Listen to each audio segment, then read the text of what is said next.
Facebook, WhatsApp, Instagram কোনো কিছু তো খোলাই যাচ্ছে না। যেখানেই যাচ্ছি দেখছি বিয়ে, বিয়ে আর বিয়ে। চারিদিকে এত বিয়ে হচ্ছে, বাট একটাও বিয়ের নিমন্ত্রণ আমি পাইনি। তাই বলে কি বিয়ের একটা মেকআপ লুক শেয়ার করব না? অবশ্যই শেয়ার করব। ১ম এ ইউজ করে নিচ্ছি ময়েশ্চারাইজিং স্প্রে আর তারপরে গ্রিপ প্রাইমারটা। গ্রিপ প্রাইমারটা আমার মুখে পড়ার থেকে নিচে না কোথায় পড়ে গেল দেখতেই পেলাম না। এরপর আমার ফেভারিট কনসিলারটা দিয়ে চোখের নিচের কালা, কালা দাগগুলো আমি ঢেকে নিচ্ছি। আর ম্যাজিক করে ওটা ব্লেন্ডও করে নিলাম। এই দুটো ফাউন্ডেশন ইউজ করব। বাট মনে হচ্ছিল একটু ব্ল্যাক, ব্ল্যাক লাগছিল তাই একটা হোয়াইট ফাউন্ডেশন মিক্স করে মুখে ট্যাপ, ট্যাপ করে লাগিয়ে নিলাম। এখন পাউডার দিয়ে সেট করছি। আর এমনভাবে ঝেড়ে ফেলছি সেট হওয়ার পর যেমনভাবে আমার টক্সিক এক্স গুলোকে আমি ঝেড়ে ফেলেছিলাম।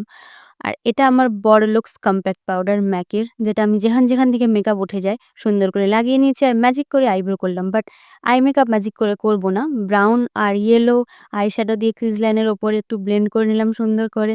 দুটো চোখেই সেম করে নিয়েছি আর ব্লাক কালার দিয়ে ক্রিজ লাইনের নিচে। এটা সবথেকে ইজিয়েস্ট আই মেকআপ আর এটা সুন্দরও লাগে। এখন ভীষণ ট্রেন্ডেও চলছে।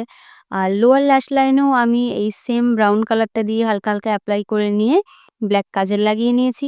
এখন লাগাচ্ছি ব্লাশার। আর ইনার কর্নারটা হাইলাইট করলাম। এটা দেখতে বেশি সুন্দর লাগে। এরপর দিচ্ছি হাইলাইটার, সেটিং স্প্রে আর আমার মেকআপ কমপ্লিট। না, একটু শুকিয়ে নিতে হবে। আর ম্যাচের একটা টিপও পরেছি। জুয়েলারি পরে আমার লুকটা কমপ্লিট। জানি একটা ম্যাচের চুড়ি পরলে হয়তো খুব সুন্দর লাগতো লুকটা। বাট কাজের সময় আমি জিনিস খুঁজে পাই না গাইস। আমি চুড়ি কোথায় রেখেছি একদম খুঁজে পেলাম না। তারপর যখনই আমার শুট শেষ হয়ে গেল আর আমি সব চেঞ্জ করে নিলাম তখনই দেখছি চুড়িটা আমার সামনেই। জানি না গাইস আমার সাথে কেন এরকম হয়? যাই হোক লুকটা কেমন হয়েছে তোমরা অবশ্যই জানিও। আর আমার ভিডিও ভালো লাগলে কমেন্ট করো। বাই।